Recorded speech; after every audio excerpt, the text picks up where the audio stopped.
वालेकुम सलाम Hamid. Lecture number 24 बताता है हमें मार्केटिंग का कि यार जो प्राइस है ना प्रोडक्ट की, देखो जितनी भी चाहे कोई प्रॉफिट ओरिएंटेड ऑर्गेनाइजेशन है या नॉन प्रॉफिट ओरिएंटेड ऑर्गेनाइजेशन है, उसने प्राइस तो यार किसी ना किसी चीज़ की रखनी है ना।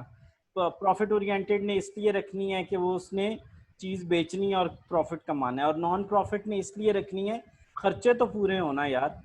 प्राइस के डिफरेंट बिल्कुल। नाम चलते हैं मार्केट में, कोई उसको रेंट कहता है, कोई ट्यूशन फी, कोई फेयर, कोई इंटरेस्ट, कोई रेंट, कोई रेट, कोई कोई प्राइस, कोई टूल, कोई प्रीमियम। ये सारे ये एक चीज़ के बहुत सारे नाम हैं।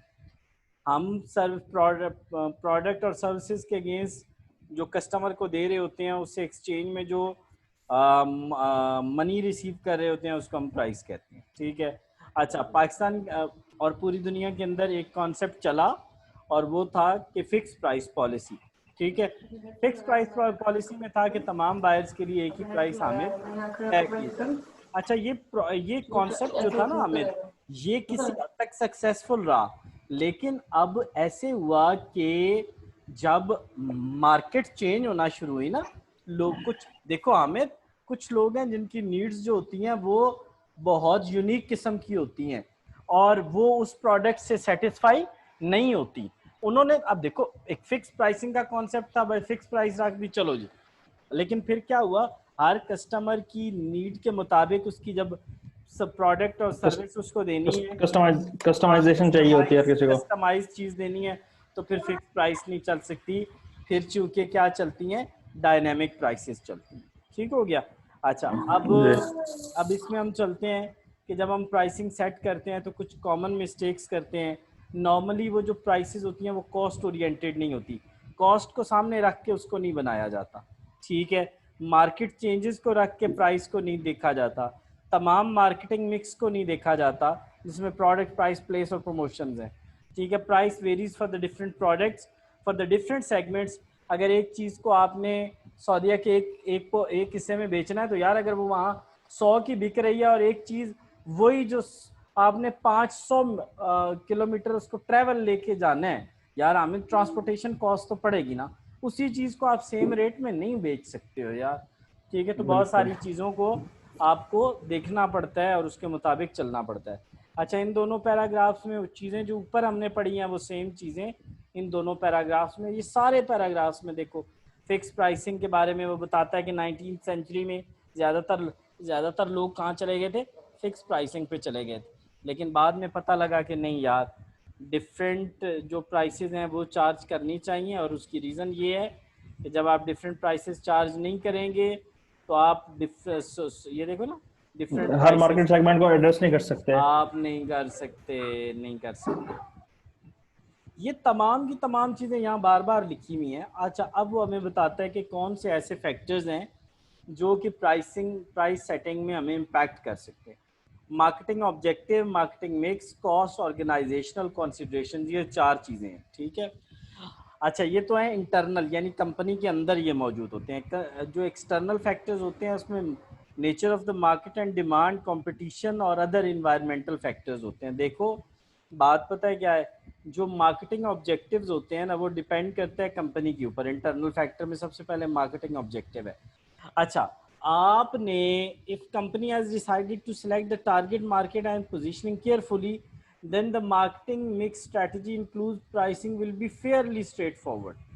देखो, अगर ऑब्जेक्टिव क्या है कि हमने क्या करना है, इफ द कंपनी है सेलेक्ट, कंपनी ने अगर अपनी टारगेट मार्केट को अच्छी तरह स्टडी करके सेलेक्ट कर लिया है ना, आप स्ट्रेट अवे उसकी प्राइस जो मर्जी आपके जहन में आती है रख दें।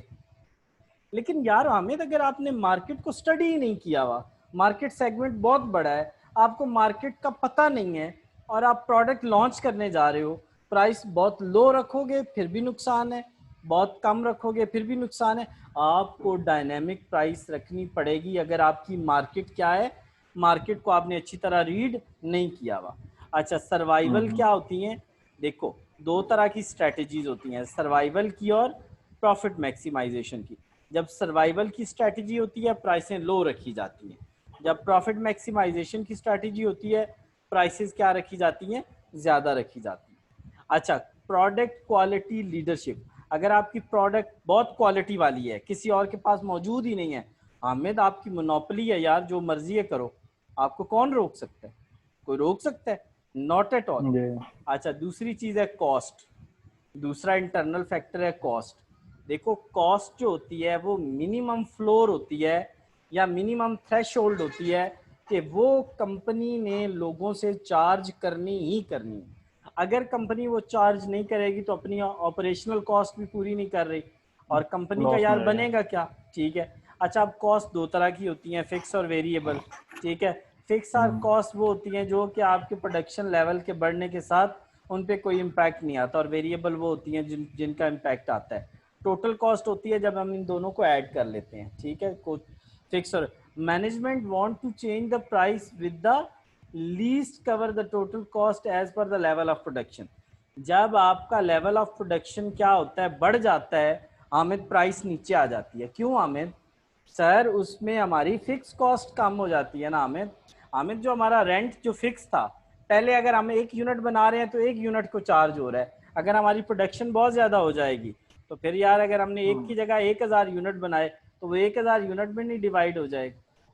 बिल्कुल। ऑर्गेनाइजेशनल कंसिडरेशंस होती हैं। ऑर्गेनाइजेशन अब खुद को भी उनकी मर्जी होती है कि यार in small companies prices are often decided by the top management, लेकिन जो बड़ी कंपनीज होती हैं उनके अंदर एक तो अलग से मार्केटिंग का डिपार्टमेंट होता है।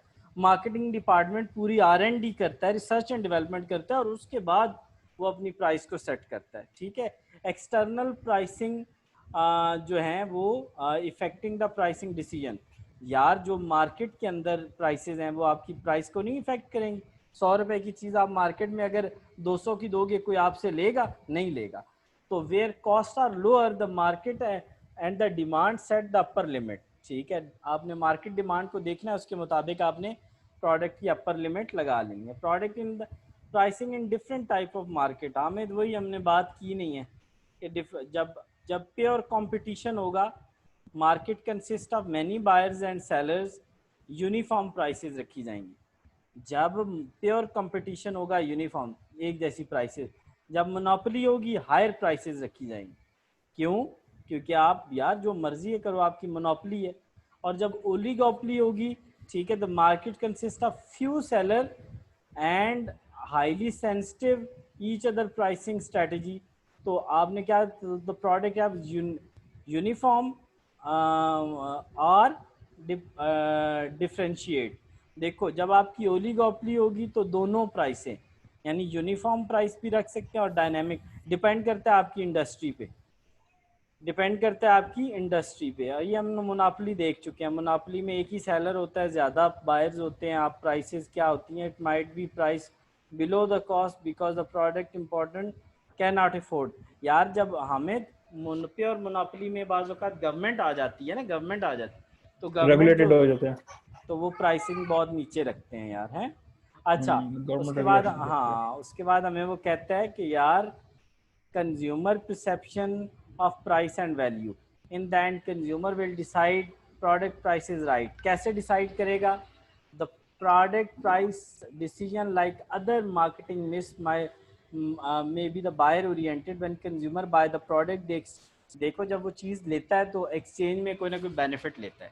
अगर वो फील करे कि मुझे बेनिफिट ज़्यादा हुआ है और प्राइस मैंने कम पे दिया, वो सेटिस्फाइड होगा। The effect buyer oriented prices involve understanding how many values. जितनी कस्टमर को वैल्यू मिल रही है, प्राइस उसके मुताबिक होनी चाहिए। उससे अगर लो होगी तो फिर भी वो सेटिस्फाइड होगा, लेकिन अगर हाई होगी तो वो डिससेटिस्फाइड हो जाएगा। Analysing the pricing demand, demand आपने एनालाइज करनी है तो आपने क्वालिटी और प्राइस को देखना है। अगर आपकी क्वालिटी देखो, अगर आपकी प्राइस कम है और क्वालिटी भी कम है, ठीक है, तो आपकी, लेकिन अगर आपकी क्वालिटी बिल्कुल ठीक है और प्राइस आपकी कम है तो डिमांड आपकी क्या हो जाएगी आमिर? बढ़ जाएगी। इसको देख लेना एक दफ़ा। अच्छा, इनको को लंबा चौड़ा हमें देखने की ज़रूरत नहीं है, जस्ट एक नज़र मार लेना, ठीक है। अच्छा, ठीक है। Competitors cost price and offers. Competitors की जो प्राइसिंग है वो आमिद आप पे डिफरेंट यार करेंगी ना, क्यों नहीं इम्पैक्ट करेंगी? मार्केट ड्राइव वही वही करती है ना। आपने उसको देखना ही देखना है यार, उसके बगैर आप कैसे चल सकते? ठीक हो गया। तो इसको ठीक है। आमिद ज़रा अच्छे तरीके से देख लेना, ठीक है। चलो ठीक है 402 इंशाल्लाह। स्टार्ट करते हैं।